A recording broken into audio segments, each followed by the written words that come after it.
Cordialissimo benvenuto alle aziende collegate dall'Italia con la sede di Toronto dell'ICE, l'Agenzia Governativa per la Promozione e l'Assistenza all'Internazionalizzazione delle Imprese Italiane.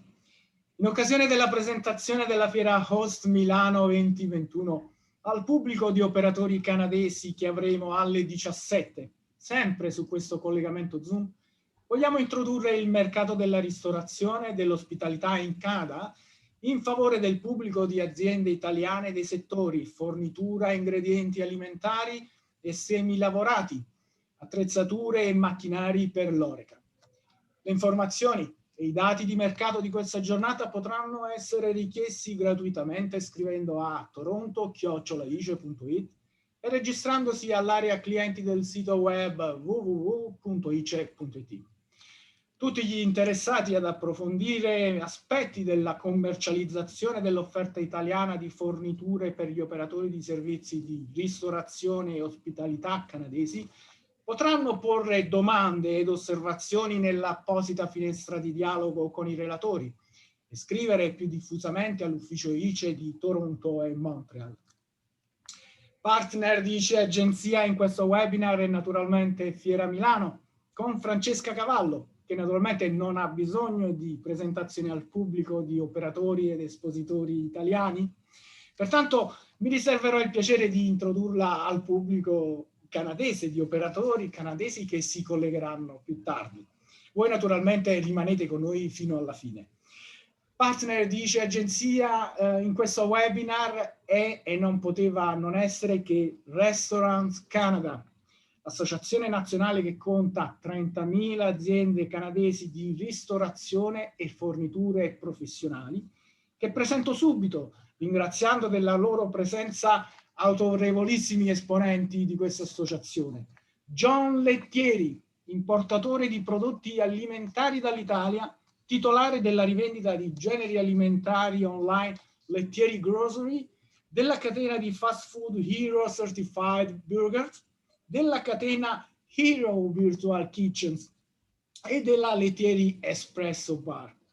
Chiederemo la sua esperienza di operatore in tempi di crisi e di gestione di bruschi cambiamenti che stiamo vivendo.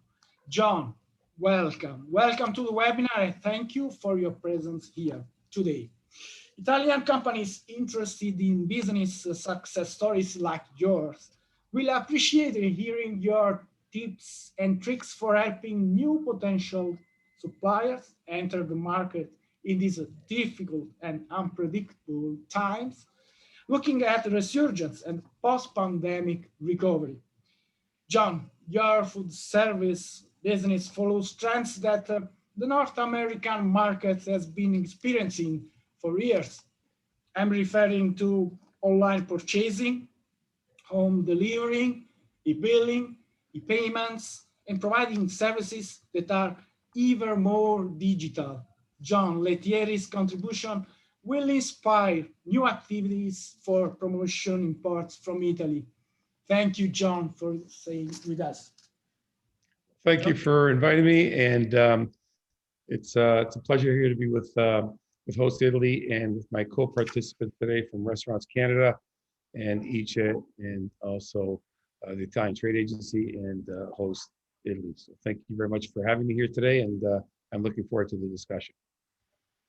Grazie mille John, e lasciatemi introdurre poi l'altro autorevolissimo esponente della Restaurants Canada, un imprenditore straordinario, Dan Morrow, Senior Vice President della divisione Food and Beverage della Maple Leaf Sports and Entertainment, la più grande, pensate, azienda del mondo dello sport e dell'intrattenimento in Canada, ed è proprietaria delle squadre di basket NBA Toronto Raptors, Hockey Toronto Maple Leafs e tantissime altre squadre di calcio, football. Insomma, è davvero un mito qui in Canada parlare di sport, e naturalmente anche dal punto di vista degli affari capirete perché. Dan, you oversee the food and beverage operation that encompasses Scotiabank Arena, BM Fall Field, Coca-Cola Coliseum, and 2 restaurants, Real Sports Bar and Grill and E11.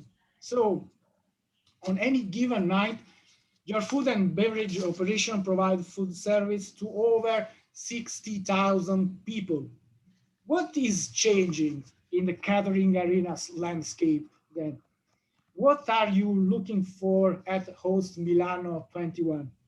Then, thank you so much for being present at both sessions of this webinar and for discussing the sports catering business in a dual manner that will provide potential Italian suppliers an overview on procedures, of course, purchasing procedures, and highlight to Canadian restaurants more reason to visit Host Milano 21. Welcome then. Thank you, Pietro. It's my honor to be here. I'm looking forward to telling you a little bit about the trends and what I'd be looking for when I come to Host Milano in the fall. And it's an honor to be joining such an esteemed group of colleagues. So thank you very much for having me. Very, very appreciating then. Thank you so much.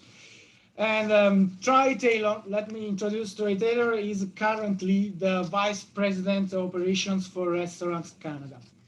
Troy's responsibilities include the Restaurants Canada Show, Canada's largest food service and hospitality trade show, along with the Restaurants Canada's media center, including Menu Magazine, which is the voice of the industry, as well as the membership and partnership departments. In addition, he has spearheaded the most recent industry consumer PR campaign to get restaurants open and has a push for much needed government support programs. Troy has been working with Fiera Milano and has helped lead 3 trade missions to Milan for both Host Milano and Tutto Food shows. Troy, your presence at both sessions of our webinar is much appreciated. With 25 years of experience in the food service and hospitality industry and expertise in connecting operators to suppliers being key mandates of your role at Restaurants Canada, we want to take advantage of such a rich and collaborative partnership. Thank you, Troy. Thank you, Pietro, for having me. Appreciate it. Look forward to the discussion. Ok. Chris Elliott, economista e analista del mercato della ristorazione in Canada, ci darà un quadro attualissimo il quadro del mercato, naturalmente, delle prospettive di ripresa e delle abitudini di consumo. Chris, you produce a number of reports that analyze key industry trends and economic forecasts. You also provide research to support Restaurants Canada's lobbying efforts on issues that affect food service operators. Please give us an update of the state of the nation, food service sales, consumption habits, and the forecasted recovery. There are now flourishing expectations, Chris, reliant on a fast recovery built from solid fundamentals, gross domestic product, population growth, and disposable income. Welcome to the webinar, Chris, and thank you very much for your time. I will give the floor to Chris, who following his presentation will leave the mic to John. Once John has finished, he can pass the microphone to Dan. If we are able to follow the predetermined timetable, we will also be able to respond to several questions. At 5 p.m. Italy time, 11 a.m. Eastern Time Canada, we will begin the second part of the webinar dedicated to the presentation of Fiera Milano 21, managed by Francesca Cavallo. Thank you, Chris. Please go ahead with your presentation. Great, thank you so much, everyone.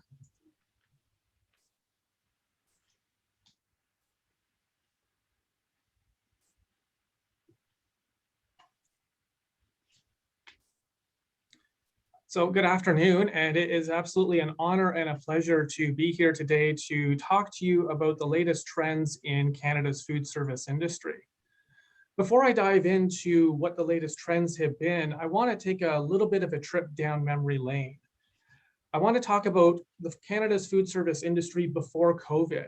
And at that time, we were a $95 billion industry at restaurants, caterers, drinking places, as well as food service in the accommodation sector, institutions, retail stores, stadiums, golf courses. Overall, the food service industry at that time represented 4% of Canada's gross domestic product. We were also serving more than 22 million customers across the country every single day. We employed 1.2 million Canadians, making us the fourth largest employer in the country. In fact, we were the #1 source of first-time jobs for young Canadians. And finally, we had nearly 100,000 restaurants, caterers, and drinking places across the country, with the vast majority of those being quick service restaurants and full service restaurants. I've been with Restaurants Canada for going on 22 years. And one of the most amazing things that I saw over those 22 years is that we were the fastest growing segment of the economy in the past decade. Between 2010 and 2019, we outpaced every other major industry in Canada. And although other industries like finance and insurance and real estate, oil and gas, very high profile industries that get a lot of press in the news, we outpaced all of those segments. And based on what the trends were, we were expected to surpass the $100 billion mark in food service sales right now in 2021. But as you know, things have turned out drastically different. And to summarize really what's happened in the food service industry, all you need to see is just this one chart. So overall, commercial food service sales had peaked at $6.5 billion in February 2020. And then in the span of just 2 months, food service sales fell to just $2.5 billion a month. This represents the lowest food service sales in more than 2 decades. Now, since then, we have seen a little bit of a recovery in food service sales as the restaurant industry began opening up, people would go out to patios, but then because of the second wave, we saw another decline in sales. And then as the economy started to open up after the second wave, we currently have sales of about $4.9 billion in sales. So we're not back to our $6.5 billion in sales yet. And unfortunately, we also are just coming out of a third wave. And although we don't have all the food service numbers in, we do expect that this is going to be down again before we start to see it trend up. So it has been an incredibly challenging year for the food service industry. And it really depends on which segment that you're in. When we look at some places like full service restaurants, table service restaurants, or drinking places, which include bars, taverns, and nightclubs that primarily sell alcohol, we saw sales declines in April last year of almost 90%, in some cases 100%, because those restaurants or bars were not open. As the economy reopened and patios opened up, we did see some improvement, but certainly there was still a significant gap between where we were prior to COVID and where we were then. Again, because of the second wave, we saw this decline again. We saw also the closure of patios. And we have seen a little bit of an improvement as of March 2021, but still sales are down 35% at full service restaurants and down by more than 54% at drinking places. Now, if we compare this with quick service restaurants, it's actually a different story. Overall, food service sales declined only as far as 40% in the worst of the crisis here in Canada. But we saw a fairly quick recovery. And overall, food service sales at quick service restaurants are only down by 6% compared to pre-COVID levels. It's not surprising that quick service restaurants have performed better than some of these other segments, largely because they can rely on takeout, delivery, and certainly drive-throughs were extremely popular here as people wanted to maintain that social distance. When we look at the different day parts, supper at this time here is nearly back to where it was a year ago. So we are seeing that recovery in overall food service sales, specifically in the supper category for quick service restaurants. But breakfast category has really come a long way. It struggled at first, but we're starting to see an improvement there, and lunch is slowly starting to improve as well. So there are signs that things are improving, but it does go to show that most people feel most confident with takeout and delivery or drive-through, which is why the quick service restaurant segment has done so much better than these other segments. But the reality is Canadians miss restaurants. They love going out to restaurants. And the vast majority of Canadians said that this is one of the things that they've missed the most during this pandemic. They miss spending time with friends and family. They don't like to have to cook at home. And so they just want to be able to go out, enjoy, and have a great time. And so regardless of the age category, people want to go out and spend time with their friends and family, and going out to restaurants is one of the best places for them to do that. And especially with the younger generation, they love hanging out with each other. They love the atmosphere of restaurants, that experience of the restaurant, and they love the service. So this is an area where there is a lot of excitement and pent-up demand to go out to restaurants. And when we ask the question about, what are they looking forward to most with friends and family, 95% of 18 to 34-year-olds said they're looking forward to spending time with their friends and family again. So the challenge is, it's just waiting for the industry to reopen, and then people can go out and start spending time with their friends and family at restaurants. So in terms of our forecast, we know that there's pent-up demand. We know Canadians love to eat out, but what is our forecast showing?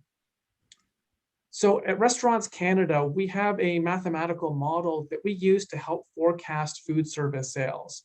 And we include things like GDP, disposable income, the unemployment rate, and we also account for these restaurant openings and closures that have happened as well.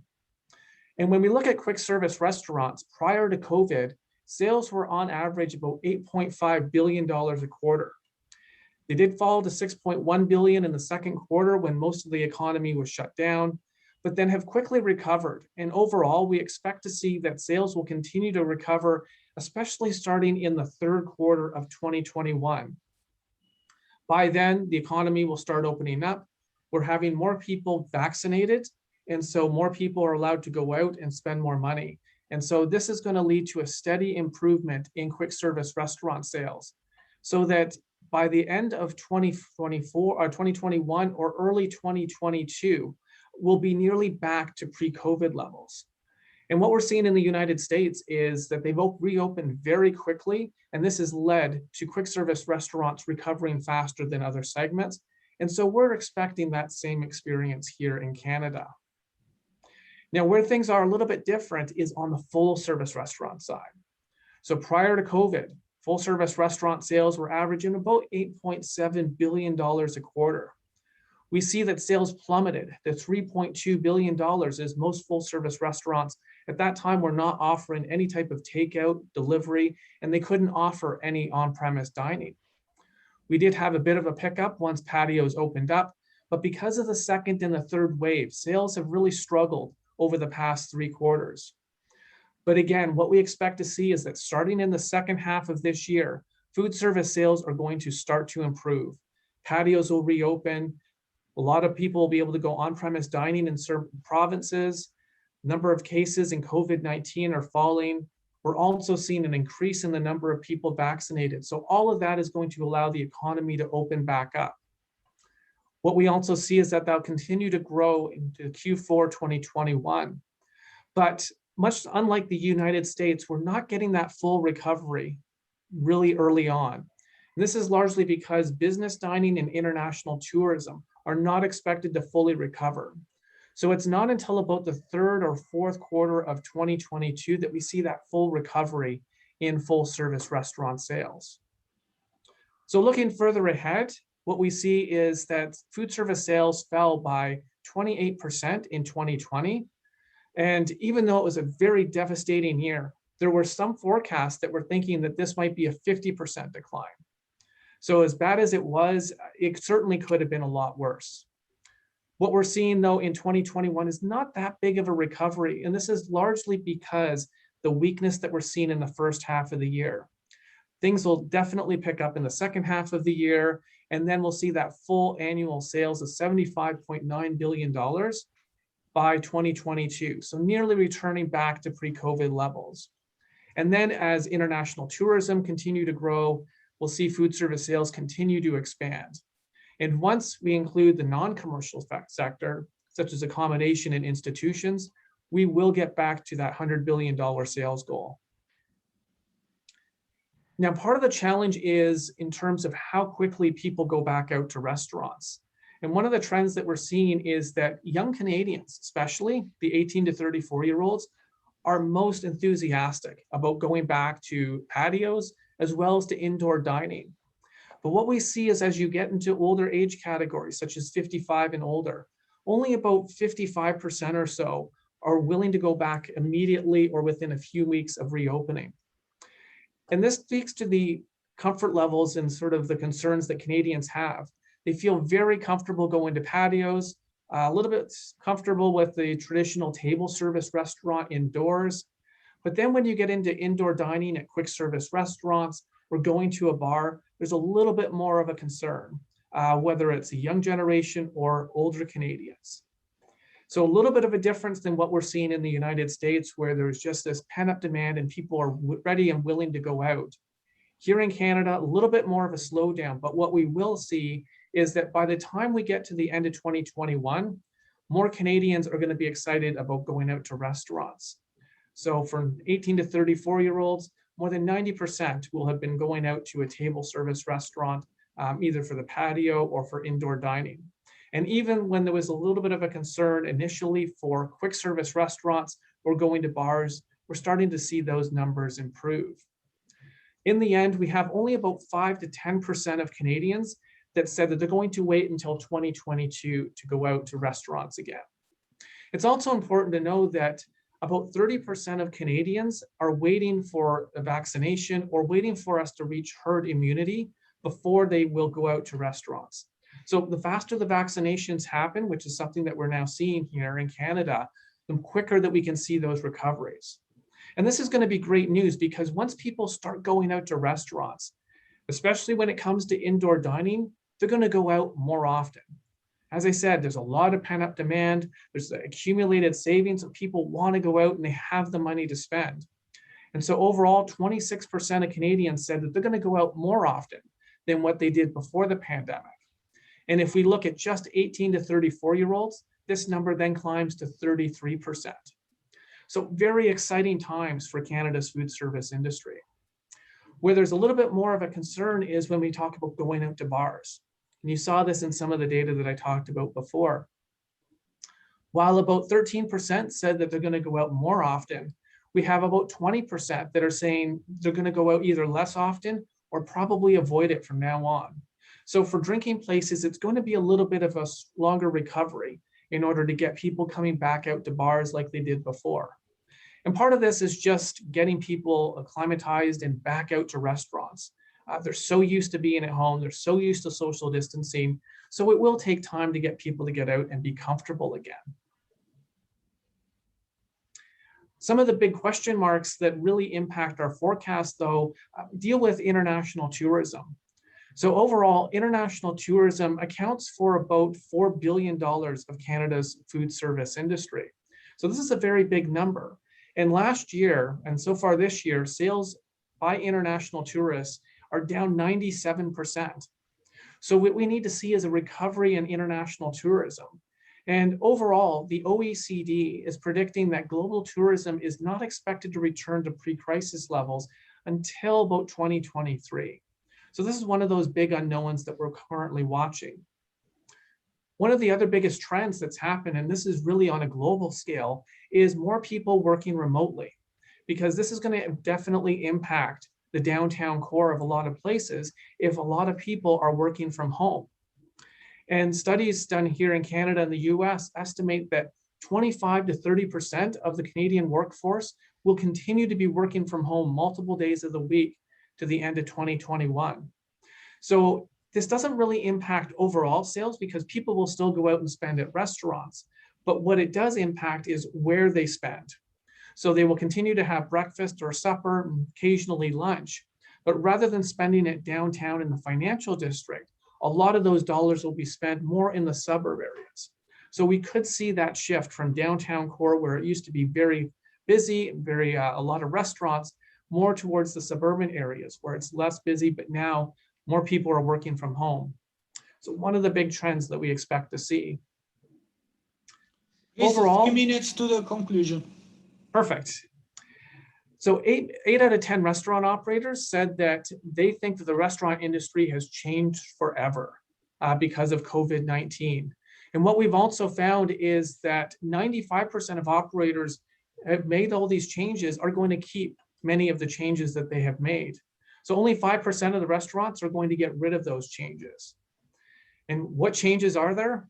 Well, this is quite a long list. I don't want to go through all of these, but just to show you that so many restaurants have changed their hours of operation, began offering takeout and delivery when they never did before. They have cut back on the menu to try and save costs. They're using social media in ways that they never have. But I think one of the big interesting elements is that they're changing how they operate as well. So 18% of operators are selling meal kits that consumers can now prepare at home. And 13% are now selling groceries. And I'm not choosing this because it's all Italian here, but one of the biggest trends that we're seeing at Italian restaurants here in Canada, and specifically here in Little Italy and Toronto, is that more restaurants are selling groceries. And so this is a new and exciting opportunity for restaurants to expand, just not beyond in the restaurant sales, but also see a lot of growth in the retail side.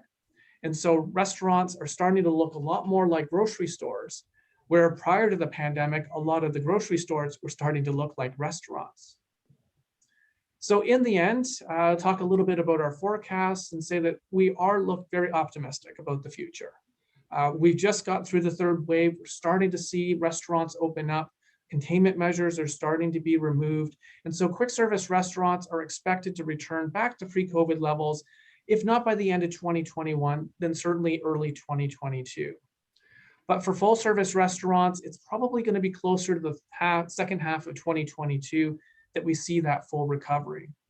And finally, the food service industry has been changed forever.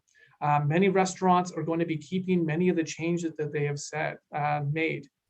But overall, the pandemic has made restaurants in Canada much stronger. They're feeling optimistic about the future. They've weathered this storm in ways that nobody could have imagined. They're very excited about what's happening and what to do in the future. So we do come out of this a much stronger, a much better industry, and looking forward to the rest of today's talk and hearing from the other speakers. So on that note, I will turn the floor over to our Mr. John Lettieri. Very good, Chris. It's always interesting to hear your stats and the landscape of the food service business and the restaurant business here in Canada. So I thank you for that, and it's always a pleasure to have you on as a panel, because it gives great information to our guests on where the landscape is. My activities are quite broad. I'm presently in Milan right now, looking to import some products into Canada. My primary efforts on the importing end is product development for some of our national chains. So speaking with the audience that are exporters, due to the cost of transportation and everything, the landscape of imported products from Italy, I would say, is quite populated, but with huge opportunities. And I think it needs to be addressed in either specializing or innovative products. As I travel through Italy on a day-to-day consumption, I see that there's many products that are available that are consumed in Italy that have room for expansion in Canada. So as far as the importing landscape, my recommendation is to really do your homework and understanding what is in the marketplace. Are you in the business to steal business? And let me give you an example of pasta, water, oil, tomato, coffee. We have a wide range of this available in Toronto. Are you coming in price? Are you coming in quality? So please work with the Italian Trade Agency in Toronto, and you really understand the landscape of what is really being used and what is needed in the food service and the restaurant business. So we are primarily a restaurant quick service chain, locations in Montreal, New York City, and primarily in Toronto. And we're a franchise model, and we are in the business of good for you burgers. So we have a series of ranchers that produce our product into our stores, which is very common. I've learned here in Italy, actually, it's available to have tomatoes and lettuce that are GMO related products, and also in the protein end. So we were one of the leaders the first in Canada to offer a hormone-free, antibiotic-free, fully traceable burger in the marketplace about 20 years ago, and we continue to lead that in the food service. And I'm happy to see that my co-restaurateurs in the business have adopted this type of let's call it product in their restaurant. So it's a growing category. We take pride in initiating this in Canada, and to speak to what we've done to pivot in this environment, and it's just a 2-slide presentation, is our virtual kitchen business. So 4 years ago, a study was done prior to COVID on the landscape of food service, and the study showed that small independent businesses have room to increase sales. So our partnership is an opportunity that grows. We believe that virtual is the future. With our existing restaurants and other restaurants, we have 65 virtual kitchens in operation. We are now into the United States, and I have just worked on finalizing some details and some agreements with an Italian distributor in central Italy. And basically, this is really how it works. The restaurant buys our food in bulk from a distributor.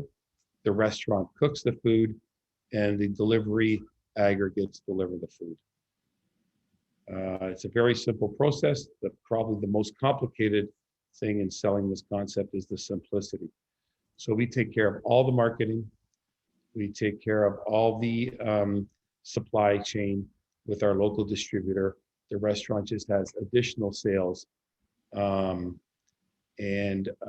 requirement is basically, the criteria is a griddle, a fryer, location, high traffic, the reputation of the business, the type of business, and that the delivery apps. We are right now, sorry that I'm going up and down, but this is the slides I want to show you. It's all connected. This is our food partner in Canada, Cisco Foods. This was our Q1 results. We've been able to present date numbers are $150,000 increase same store sales in the existing 65 restaurants that we have that are participated, and their take home margin is 32%. So to my Italian viewers, if there's anybody interested in participating in this, or any questions related to importing of any foods into Canada, you can reach me on my LinkedIn account at John Frank Lettieri, and send me an email, and I'm available to answer any questions that you may need answered. Pietro, back to you. Thank you, John. So did you want to display some slides about your email contacts? Probably should be. Did I share my screen? Did anybody see that slide? No. Unfortunately, not. Thanks for letting me know, Dan. Someone from the audience has just said. Okay, so here we go. Let me go back to here. John, you have 4 minutes, so no you can recap okay. in 4 minutes. Sorry about that. So on the pivoting end of our business, and I apologize that I didn't share the screen. We are committed and I mentioned that our 65 locations, but we're committed to being a leader in the virtual kitchen business. It's incremental revenue, no additional labor, no capital expenditure, so a hassle-free startup and you're joining a reputable brand. Our brand is registered worldwide. The way it works is that the existing restaurants would buy food from our local distributor. Like I said, we partner with people in Italy and Central Italy now to start in October.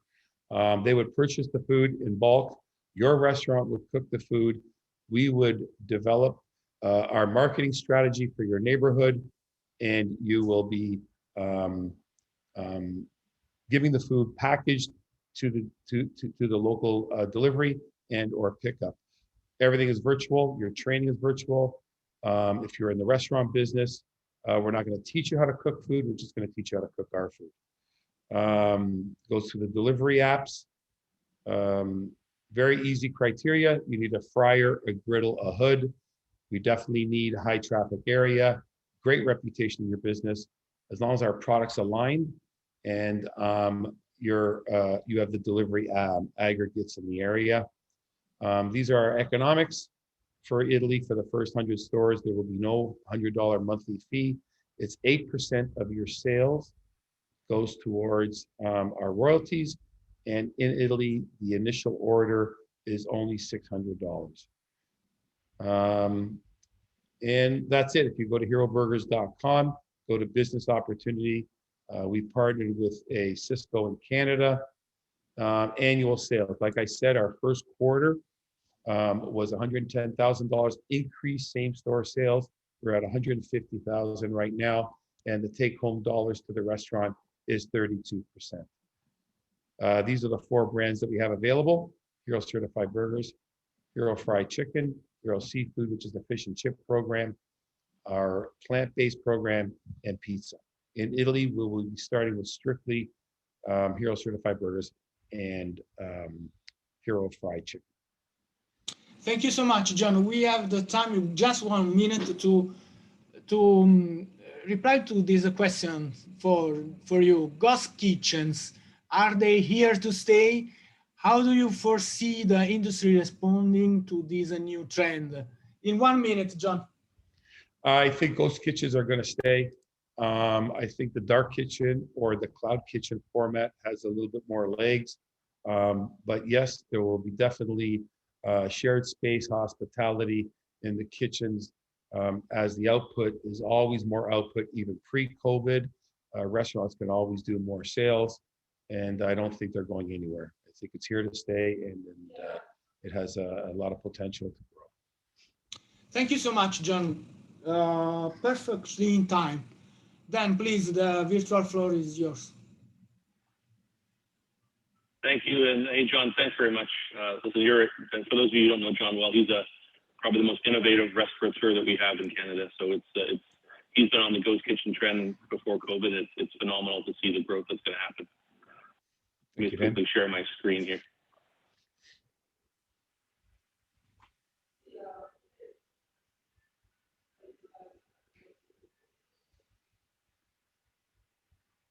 So for those of you who don't know Maple Leaf Sports and Entertainment, we are the owner of the 2019 NBA champion Toronto Raptors, the Toronto Maple Leafs, Toronto FC Football Club, the Toronto Argonaut Canadian football team, as well as a couple of minor league teams.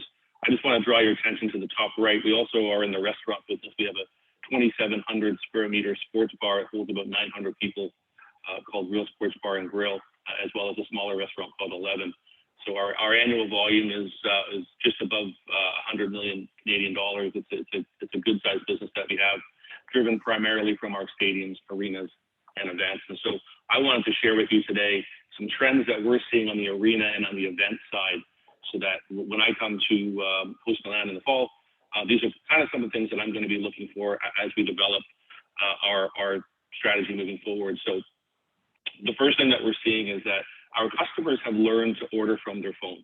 They've learned the traditional, we would call belly gut service at a concession stand or at a bar in an arena is not necessarily going away, but it's just going to be minimized a little bit. So we are working at creating innovative technology, but we'd also be looking at redesigning the concession stands themselves to be able to facilitate the sales from the front counter to the back. So it's not just an innovation or a technology play. It's also about new equipment and new design for the concession stand. John just touched on ghost kitchen. We created our own ghost kitchen. What we realized during COVID is that we have a lot of available kitchens and a lot of available chefs, and stadium food wasn't the food that people wanted to order for takeout and delivery. So we created a concept called Mel's Real Good Pizza. It's fitting for the Italian community. Really what that is, it's MLSE mixed up. We're serving this food actually out of our BMO Field kitchen.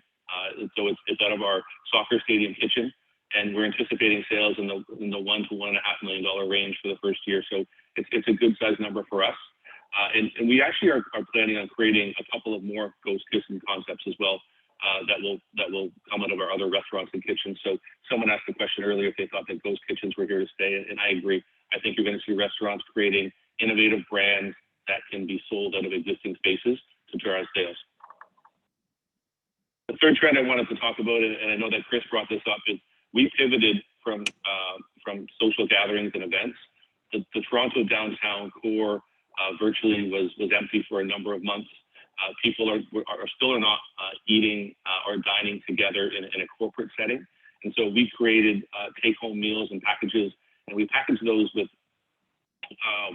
wine tastings and alcohol tastings and kits. So if you can change the way of your meeting by having a number of items dropped off and having a social gathering after a meeting, or even for a team building event, you can have a wine tasting or a cocktail tasting for that. And it's also moved into the world of fundraising, where we typically, as MLSE, we put on galas for our Toronto Maple Leafs, our Toronto Raptors, and this year our entire gala was virtual.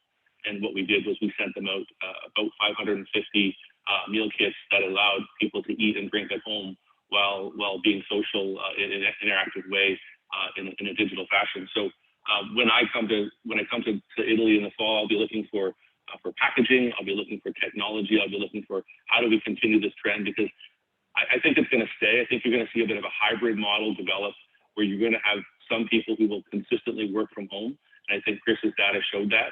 And I think what you're going to see is hybrid models where you've got some people in person at the event, and then through the use of technology, you're going to have some people at home tuning in via digital screen.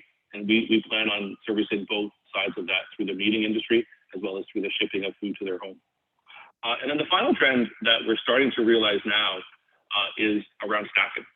The Canadian industry and hospitality industry is an industry that is, for us, focused on the downtown core. And what COVID caused is a lot of people have left the downtown core. A lot of our staff have left the downtown core. A lot of our staff are students who are now virtually learning from their homes. And so what we are looking for as we develop our future stadium and arena is things that can be innovative, that can help solve our labor crisis. So a bartender could be replaced by, not replaced, but you can use now a bar machine that's all easy to pour and doesn't require much staff. And we're starting to see these traditional this is an idea that we've got around these cubicles and cubbyholes where you order from your phone and you go pick up from a concession stand through this box system. And so we're looking to be innovative in how we are able to service our consumers in a great way without having as much staff. Because right now, at this point in time, we don't know when they're going to return. Traditionally, I think they'll come back eventually because it traditionally skews younger. And once we get students back in front of their teachers in school, we'll be able to get our workforce back. But for the foreseeable year to 18 months, we definitely see the need for more innovative approaches to a shortage in staffing. And that's really the trends that I wanted to show you today. The stadium and the arena business is going to come back. In our venue, we are the third. Scotiabank Arena is the third busiest venue in North America. We are expecting a record year next year for live events and concerts, and I think you're actually going to see this across the world. Artists are booking shows that they never have before, and what we are feeling is a pent-up demand for social gathering in sports and arenas and live concerts. For us, we anticipated that in the fall, our arenas will be close to full, if not full. And then in 22, we were already seeing an incredibly booked calendar for concerts, for sporting events in our venues. So we're anticipating a great fiscal 22 and an improving fiscal 21 for us. So I just wanted to provide you all with those trends, and if there's any questions, I'm happy to answer them.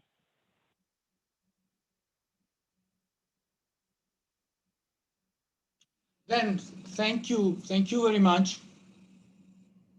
I have to say thank you to all the panelists.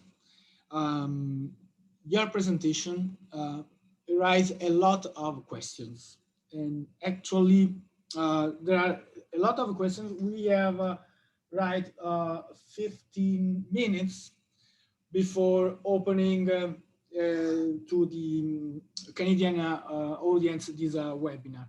So let me take advantage in these 15 minutes to address to our Italian audience.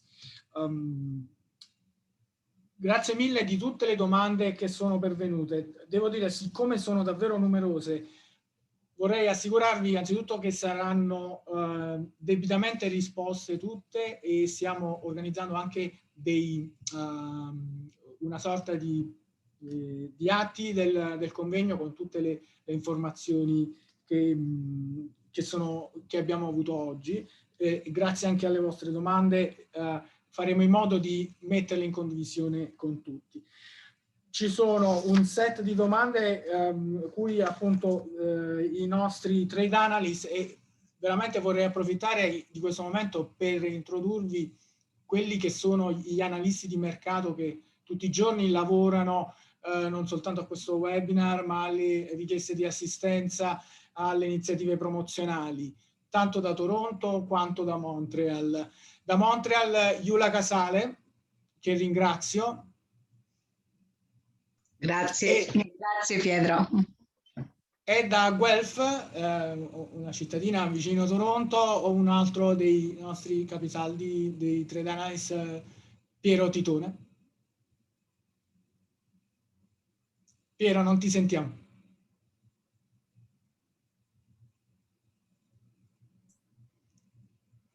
Buongiorno Pietro, grazie del saluto, e a tutti i partecipanti da parte mia un caro saluto e un invito a contattarci.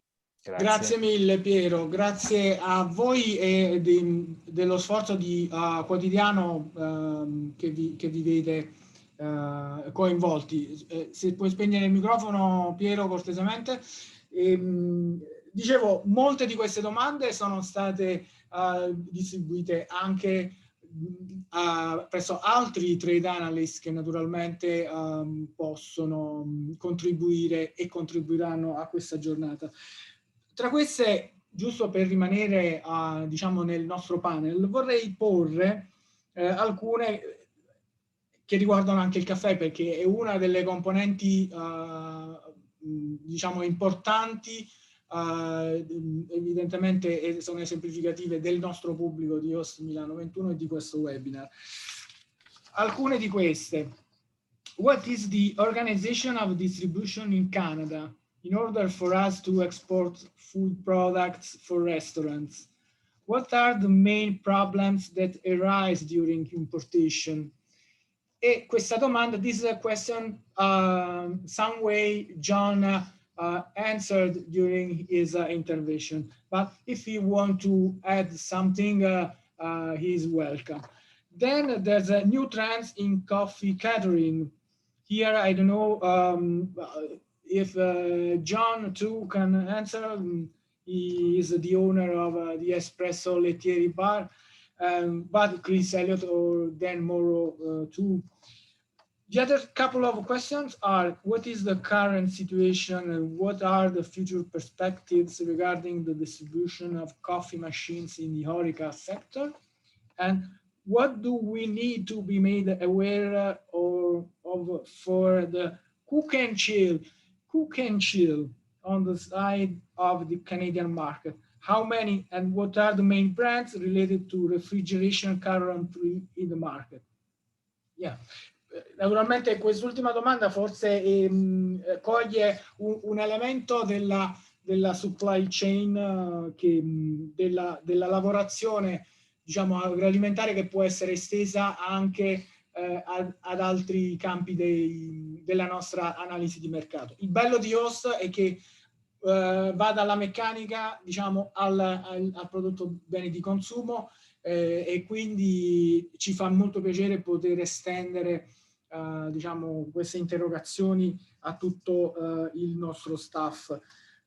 Visto che che abbiamo ancora 8 minuti prima dell'apertura al pubblico, appunto chiederei se uno dei some of the panelists would like to answer to one of the questions I read, or I can leave the floor to Gyula and Pietro for answering to some of the questions that we have had.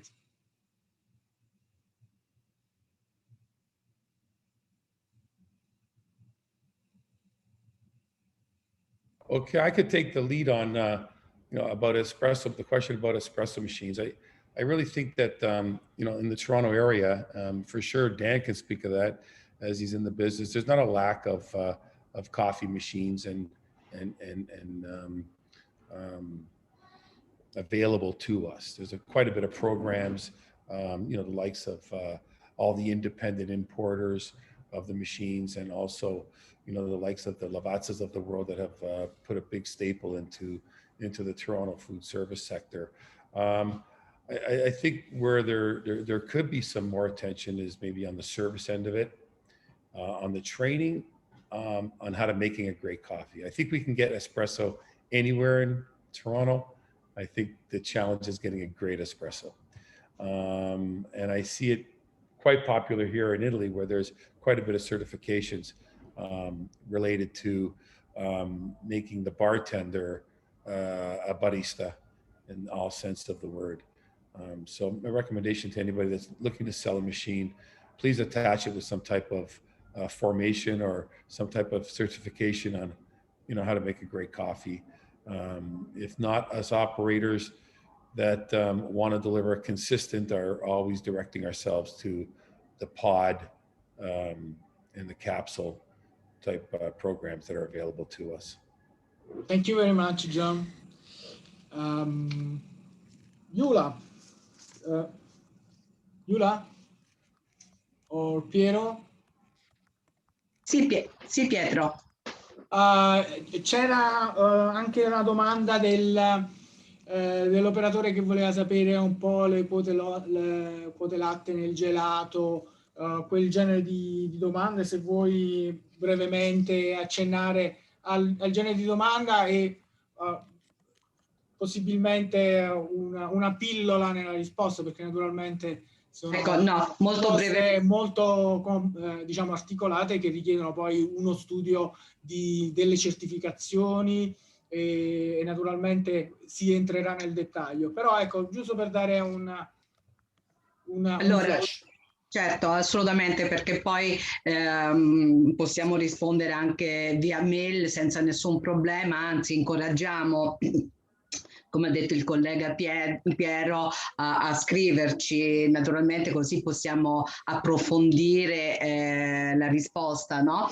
Comunque sì, una delle domande era come sono ripartite le quote gelato qui in Canada, e questo perché è un settore contingenziato, visto che è a base di il prodotto è a base di latte, no?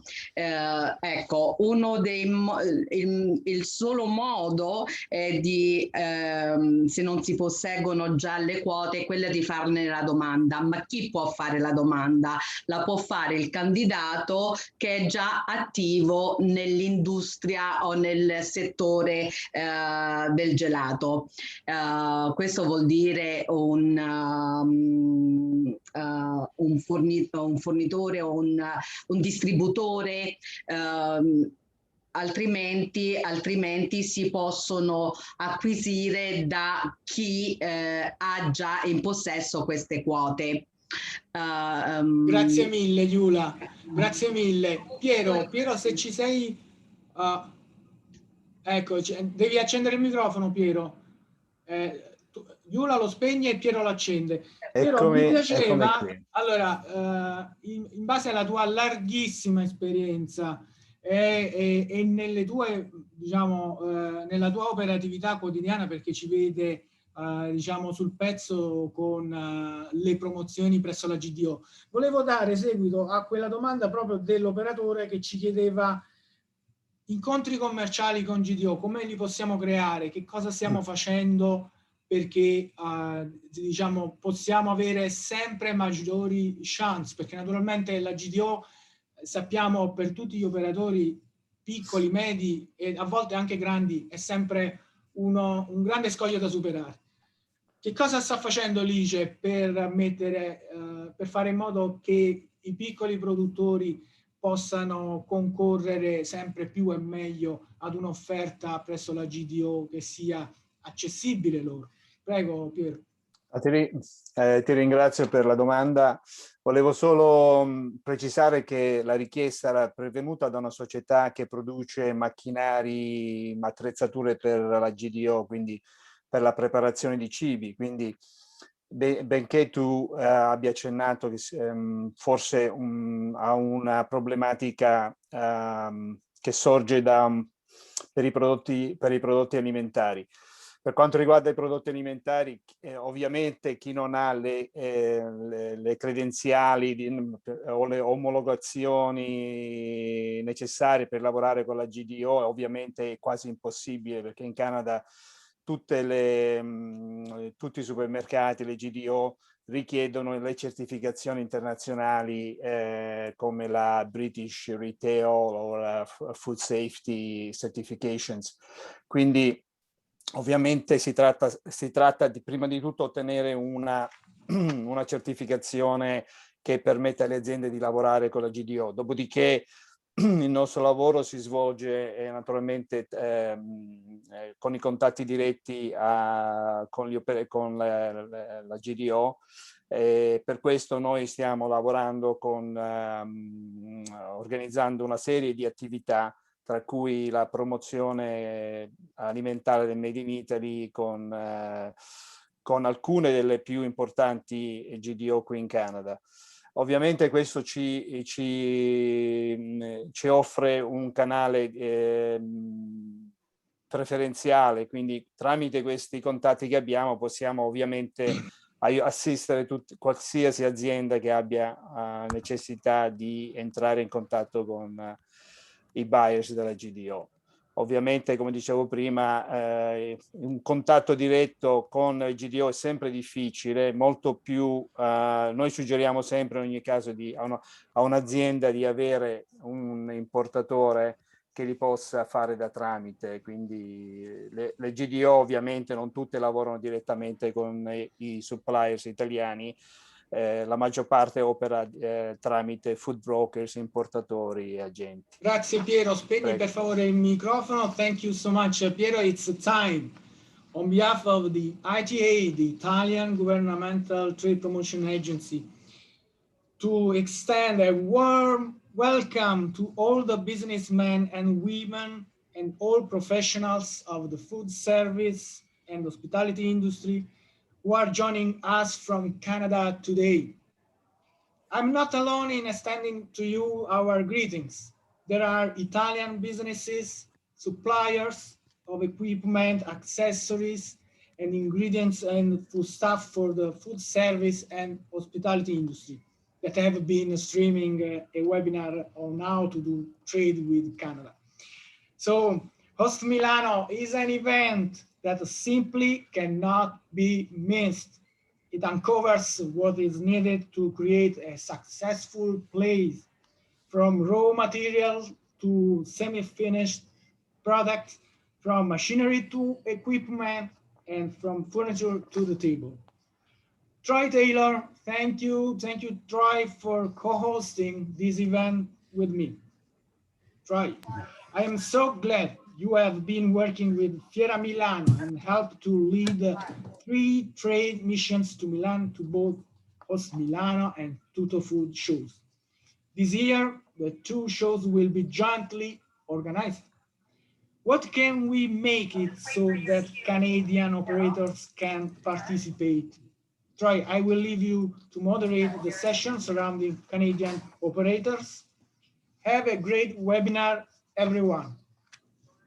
Thank you, Pietro. Thank you for having us. Really look forward to, a quick conversation on Host Milan and the goings on. I think maybe just a little context for the Canadian operators that aren't familiar with Host Milan. First of all, I wanted to give a size, maybe kind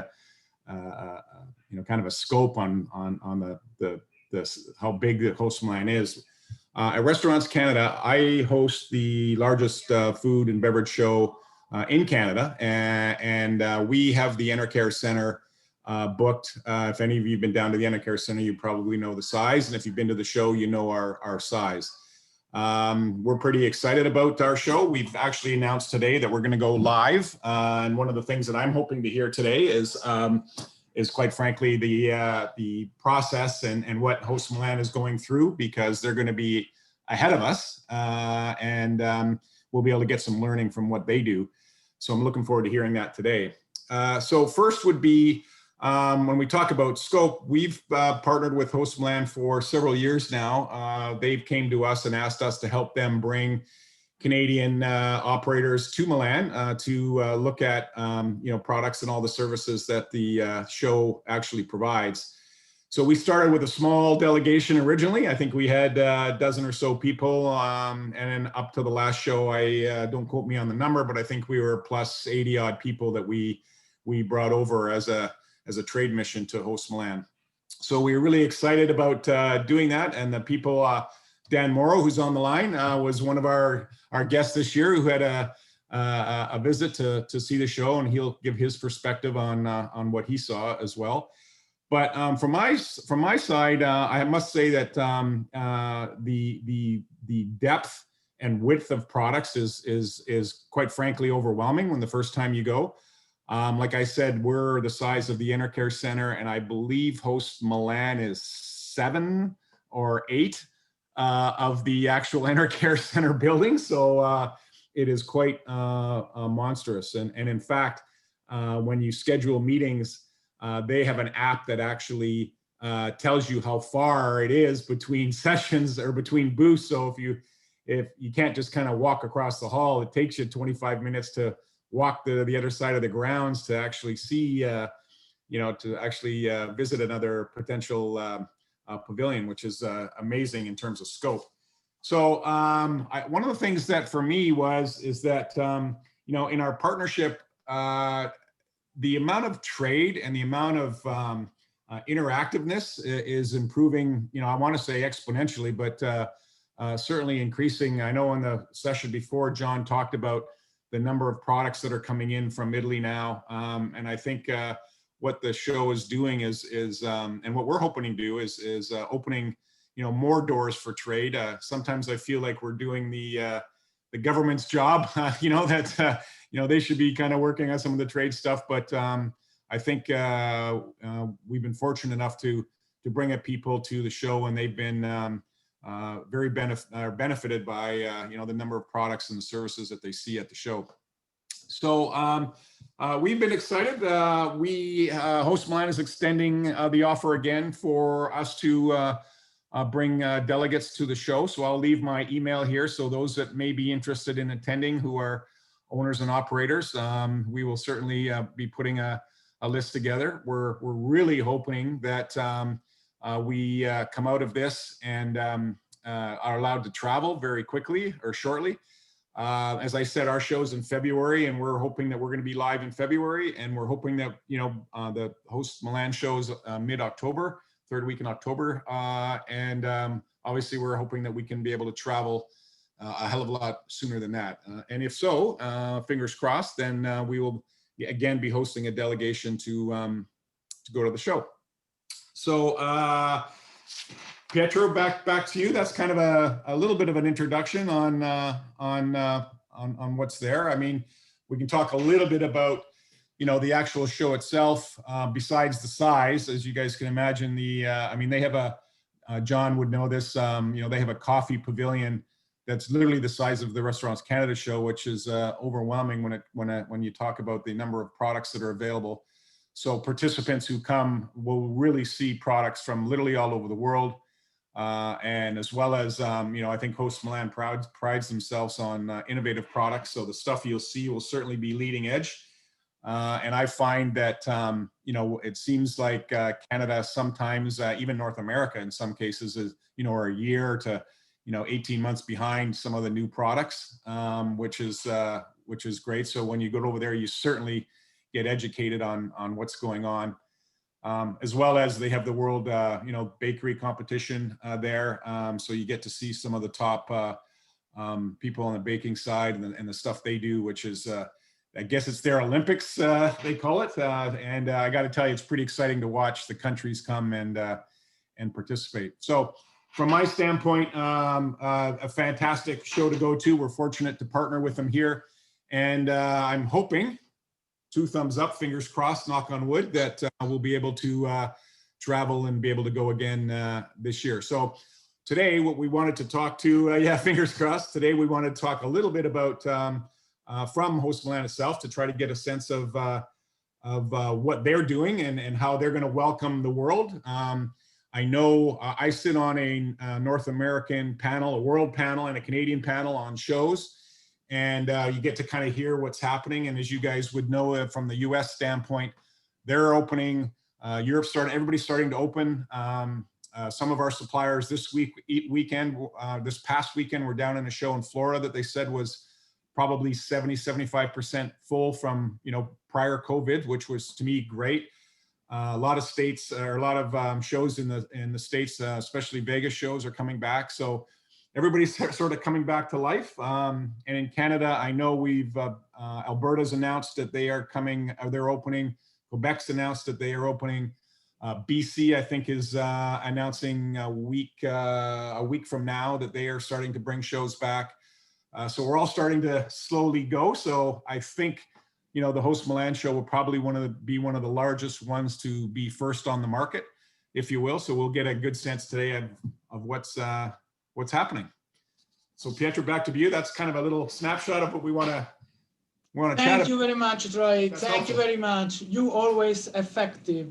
You're always effective. Thank you very much for your words. Now it's time for Francesca Cavallo, the lady of Host Milano 21.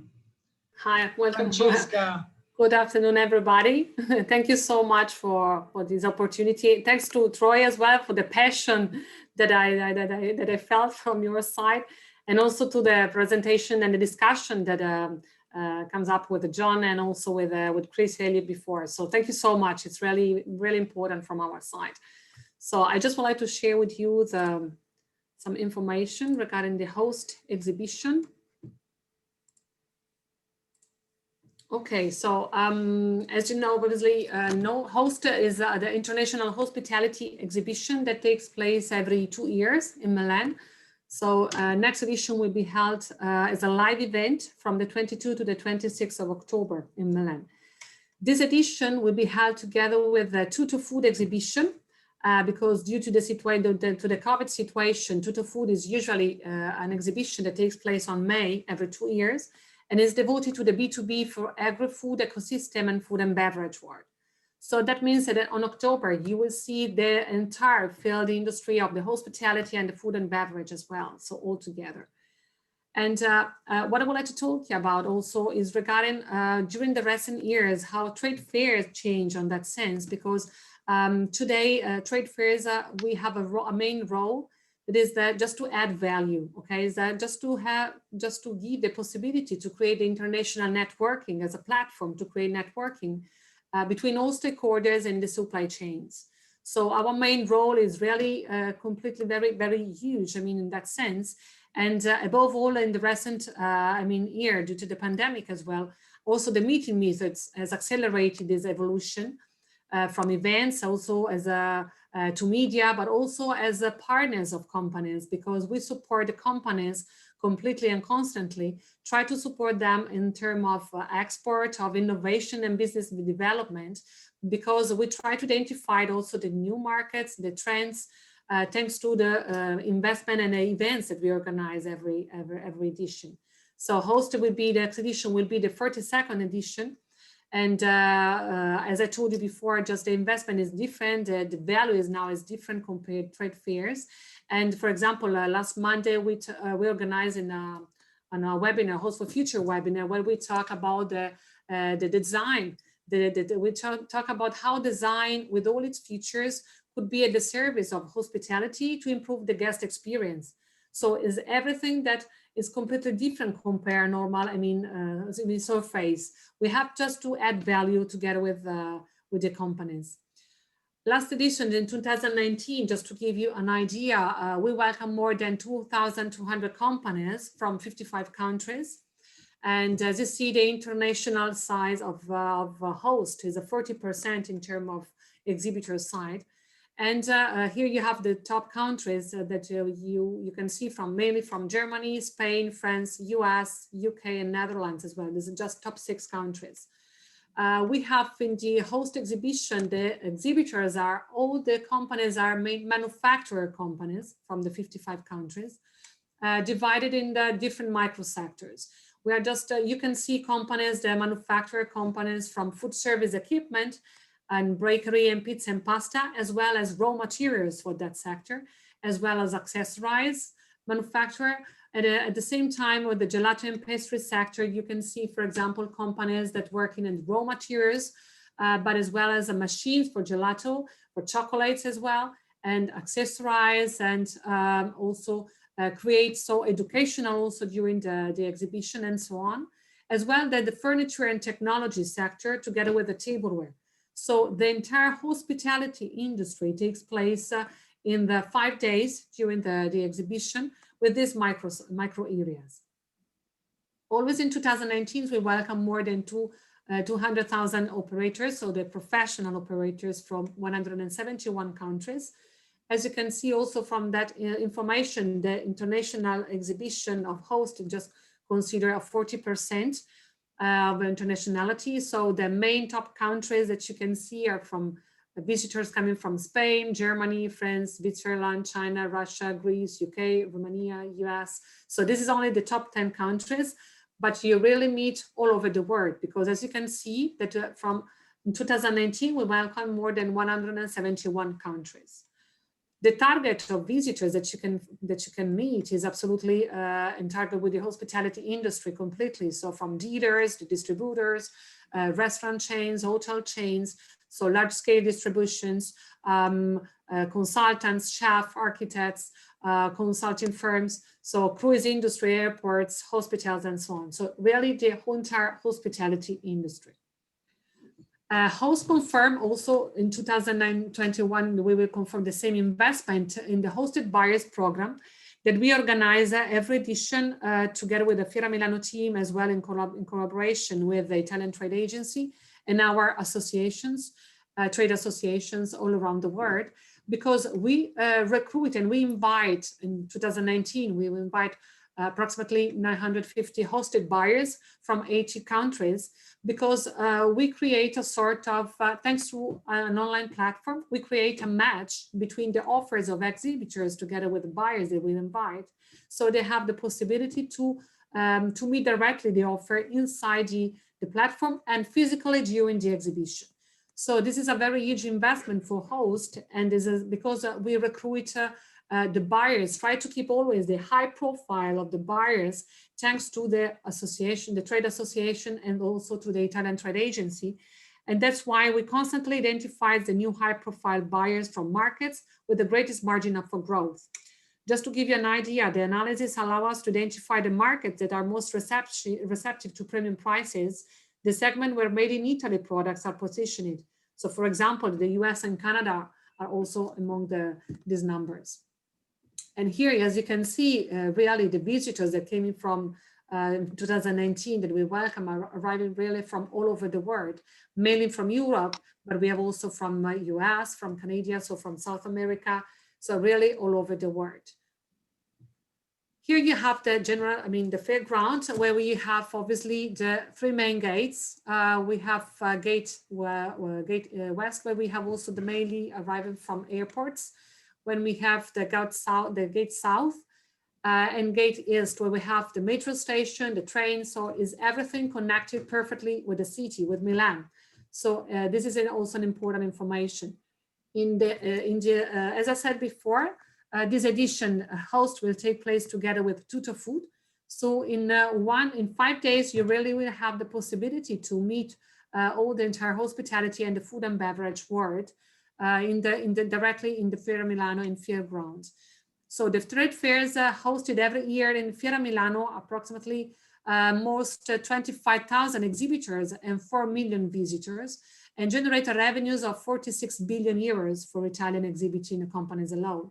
That means that, just to give you an idea, the more than 50 events held by Fiera Milano in 2019 generated 70 billion in export for exhibiting companies.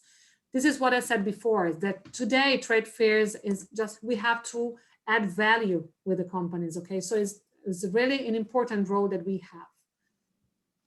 Host Milan 2021 confirmed the investment. So we always confirm the investment in terms of, as I said before, focus on large and highly diversified markets like Canada, US, and Middle East. As I said before, obviously we identify the markets thanks to the cooperation with our partners. We obviously keep the presence on traditional markets. We develop the partnership with Italian international institution and association to build a strong business-oriented strategic network. We just scout for high-profile operators and new businesses. We obviously try to build up marketing communications that obviously during the recent month changed completely. If you see, from webinars to observatories, so it's changed constantly and accelerate also the digital transformation. And the stage events in Italy, but also abroad, to keep the market update on new trends and new formats and new ideas. So always cultivate meaningful relationship with members of the Italian and international trade press. Everything is important just to create the connection, is what I said before. So Host Milan investment in 2021 was confirmed in the market is the US and Canada and also Middle East. And that's why also we are focused on the scouting buyers and the market promotion on these 3 main markets.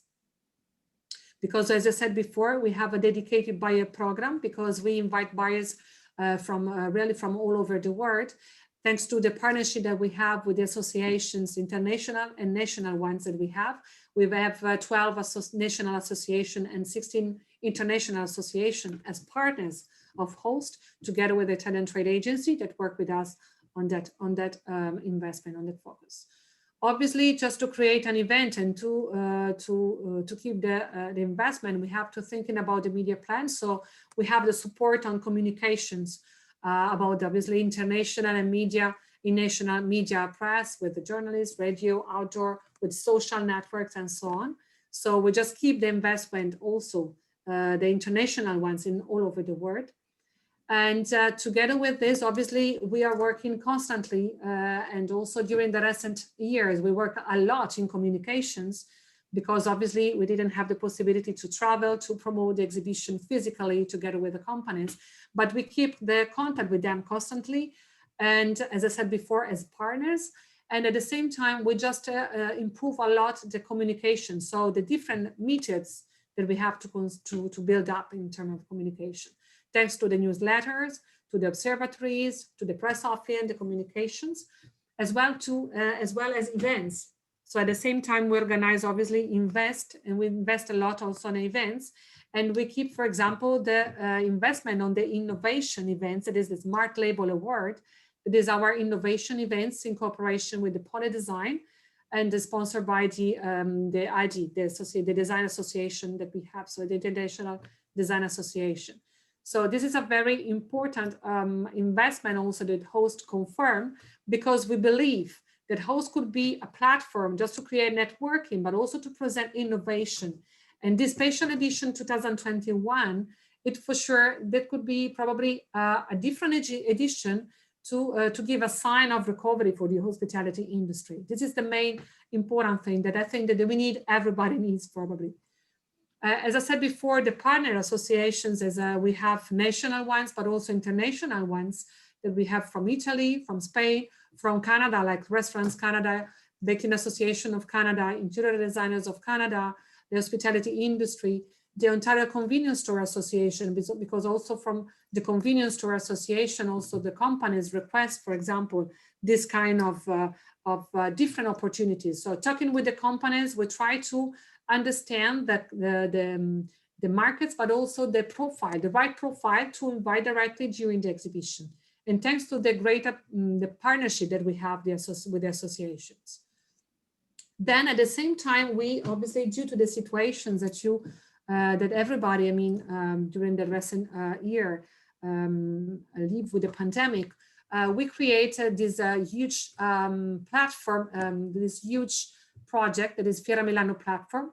That is obviously an important platform where you can see, for example, in 2021, we create this digital platform as an additional opportunity for the companies. So hosted will confirm is a live event. So we have a physical experience as an additional opportunity of digital experience with this digital platform.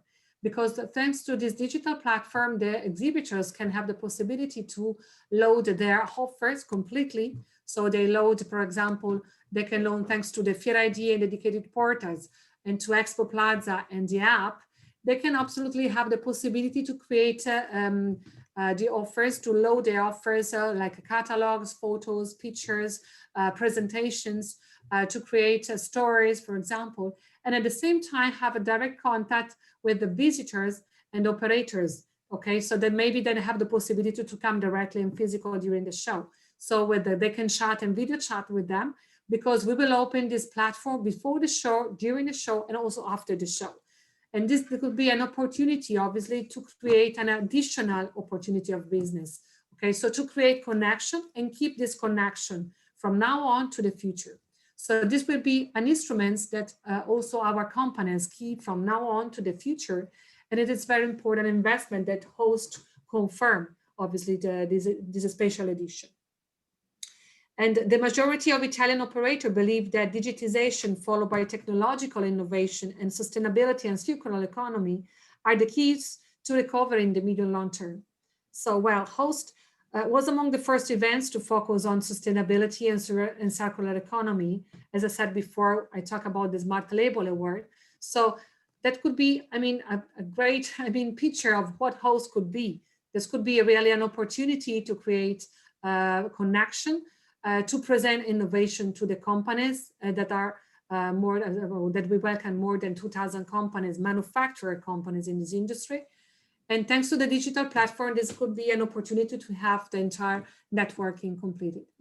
Obviously, Fiera Milano has adopted a protocol to contain the diffusion of the new coronavirus for a safe reopening. So we obviously create the opportunity as a digital way, but also in a safe way.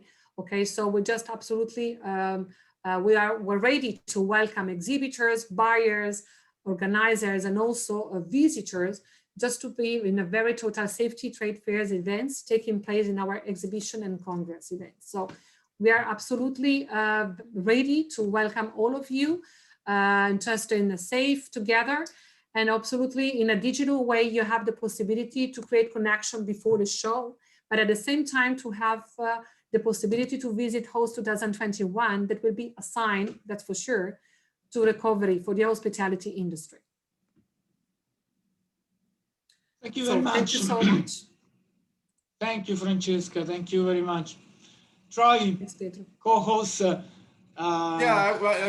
got some questions from a question for me, your audience, or some remarks from I would love to know, just I'd love to get a sense from you. You're obviously in touch with the suppliers and people that are coming or potential coming. I'd love to hear the kind of like the vibe. I know for our show, we just announced literally this week that we're going back live, and we're getting the calls of people saying basically, thank God, you know, and let's get back to business. I'm wondering if you're hearing kind of that same excitement that people are ready to kind of get back and start doing business again. We have to, Troy. We need it, I think. So it's really important. That's why I said that Host 2021 will be for sure an edition that keep the quality, because we keep the investment on that sense. And at the same time will be a sign of recovery for the hospitality business, because host is every 2 years. So at the end of October, together with Tutto Food, that is devoted to the food and beverage world, you have in 5 days, really the possibility to create again relationship, to reconnect with the entire hospitality industry and start. So step by step, we need to start again. So that's exactly what you said before. And generally, the city's coming to life. I mean, we would expect kind of by October, I think it would be, yeah, in Italy, business as usual. I mean, I guess business is the new normal. Yeah, we really hope so. But it's in Italy, yeah, the situation seems to be much better, absolutely. So the vaccination program seems to be very quickly. So we really hope that at the end of October, the situation could be different, completely different compared 1 year ago. Taking consideration that on September 2020, Fiera Milano, so before the second wave, we already welcomed other exhibitions. So we just are ready really to organize exhibitions. So and now we have on the 25th of June, we have already the first exhibition, the physical exhibition, that is the authorization after the government authorization will be organized. And from September, we will start with other important events, national and international events. So host will be at the end of October. Before host, we have other events that Fiera Milano we are organizing. So it's absolutely something that we need to consider as a restart. So we're hoping, as I said, fingers crossed, that we'll be coming out of, of the travel restrictions that we're under, certainly by October. Again, this has been a long go, but certainly by then we hope that that's the case. And if so, then I just put my email out. If those on the line are interested in coming, please reach out to me, and we can include you in part of our delegation, or directly to Francesca if you want to do something on your own. Thank you. I know we'll have a limited number of people that we take, that is certainly sponsored by the Italian government and Host Milan to bring Canadian buyers over. So we have a selection process, but if you're interested, please reach out, and we can discuss. Thank you, Troy. Yes. Pietro, I know we've got John Lettieri on the line. I know we got Dan Morrow, both of which have attended on our delegation. So maybe we'll go to Dan first. Dan, sort of welcome, and would love to get from your perspective, you were obviously buying for a pretty big operation, and I would love to get from your side the scale and what you saw and felt when you were over at Host Milan. Yeah, thanks, Troy. First of all, I thought the show was exceptional. Just the organization, the app, and just how easy it was to get from downtown Milan to the show, whether that's on the bus that's provided or through the metro. It was a very, very simple process. The breadth and the knowledge of the vendors that were there or are there is just incredible for a business like mine. Not to mention you're in one of my favorite cities in the world.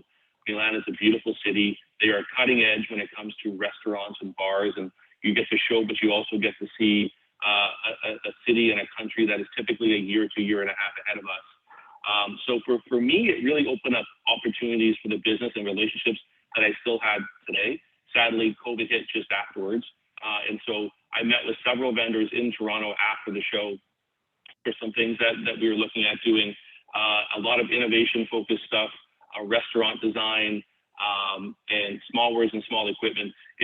You get to see vendors that you don't get to see at other shows, and just the way it's displayed and the way that you get to walk the show is just different. And I think it's a great experience for everybody. John, I don't know if you had the same experience. You're on mute, John. I mean, I think it's the third. Last year was the year before was the third time that I was a host. I always leave with something. We're working on with an architectural firm here for our new design for Hero Burgers in Canada. So that's coming out of Host and coming out of Milan. And I just went to go visit someone today to bring some products in. So I always leave with one or two things. It's a big show. It has a lot in it. So it's you gotta really kind of zoom into what you want to get out of it. But if you're in the restaurant business, definitely it's a show that's gonna bring a lot of knowledge and a lot of wow to your inspiration. Yeah, I would echo that, John. I think one of the things for me, I mean, Milan's known obviously for fashion, but what I think the show brings, what I don't see in a lot of other shows that I have the opportunity to attend around the world, is the design element for restaurants. I mean, there's a whole pavilion area that is just for pure design. And there's companies from, you know, basically all over the world who build like, I won't say functioning, but damn near functioning restaurants that you can see how, you know, what they're trying to do. And as Dan said, you get to see some stuff that's coming, you know, a year or two out that we might not be aware of yet. I really like the design element that Host Milan brings from operators and suppliers from around the world. Thank you very much. Thank you very much, Francesca, Troy, Dan, John. Thank you.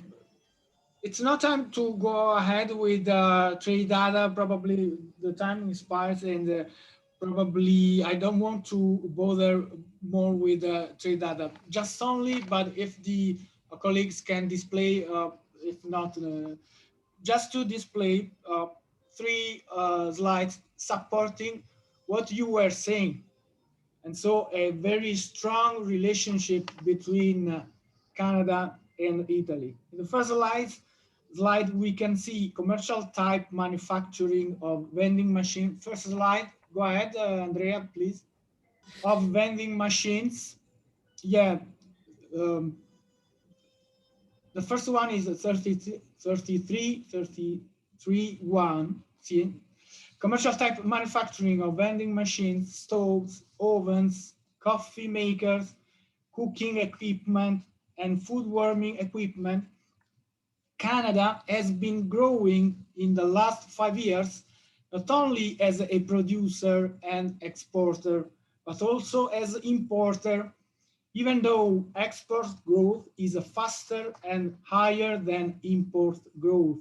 Export 4.2 billion, import $2.5 billion. In 2020, total Canadian commercial and service industry machinery manufacturing imports from Italy accounted for $67.3 million. So Italy is Canada's 8th largest import market at 26% of total market share. In 2020, total Canadian commercial and service industry machinery manufacturing exports to Italy accounted for 25.9 million, a significant decrease in value by 20.5 million from 2019. The second slide, please, Andrea. Go ahead. Thank you. Here we have all other industrial machinery that includes manufacturing of bakery machinery and equipment, brewery machinery, coffee roasting and grinding machinery, duff mixing machinery, meat grinders, pasta making machinery, ice cream making machinery, confectionery machinery, ovens, bakery, food product machinery, fruit and vegetables juice extractors. So in 2020, total Canadian imports from Italy accounted for $255.8 million. Italy is Canada's 5th largest import market at 5.5% of total market share. In 2020, total Canadian exports to Italy for all other industrial machinery manufacturing accounted for 5.3 million. So okay, thank you, Andrea.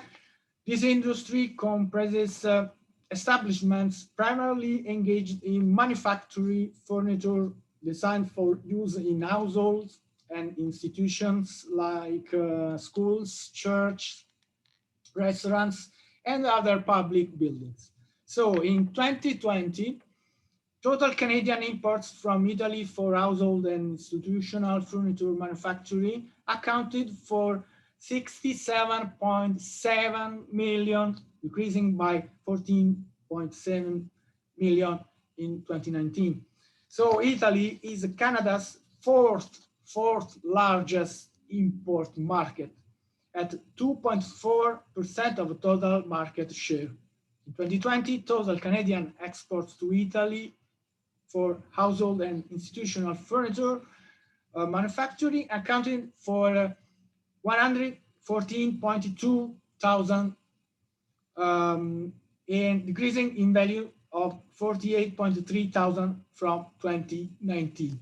So thank you, Andrea. Please let's return to our final conclusion, and let me say something. Pietro, I'm glad to see the Canadian numbers growing so much there, and Francesca will know. We had it was interesting because we didn't have a big delegation, but I have to tell you that as we walked the floor last show, we had a lot of people saying, wow, there's a lot of Canadians here this year. And so I don't know if that's because we are friendly people and talk to a lot. I don't know what that was, but it was, I was generally well received, and it was kind of like, hey, glad to see there's you know, the Canadian quote, quote, delegation is here, and certainly very well, warmly received, and very much top of mind of a lot of the suppliers. And I had a lot of calls on questions like, how do I help? How do I reach? How do I get into this market? We're not an easy market to penetrate, but had a lot of good conversations along those lines. Yeah, thank you, Troy. We are at the conclusion, and I don't know if Dan, John, Francesca want to add something else.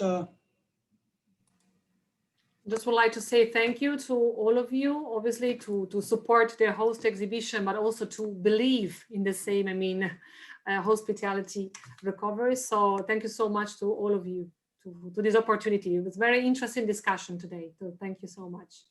Chris, thank you very much for your effective presentation. Dan, thank you as well. John, let me conclude with the final remarks and greetings. I would like to extend my well wishes on behalf of the Italian Trade Agency in concluding this preview of Fiera Milano Host 2021 by remembering the 19th March of last year, when the lights of the CN Tower, a monumental symbol of the city of Toronto, shone with the tricolors of the Italian flag. Those lights, green, white, and red, in solidarity with the crisis that is the pandemic, moved Canadians and Italians alike.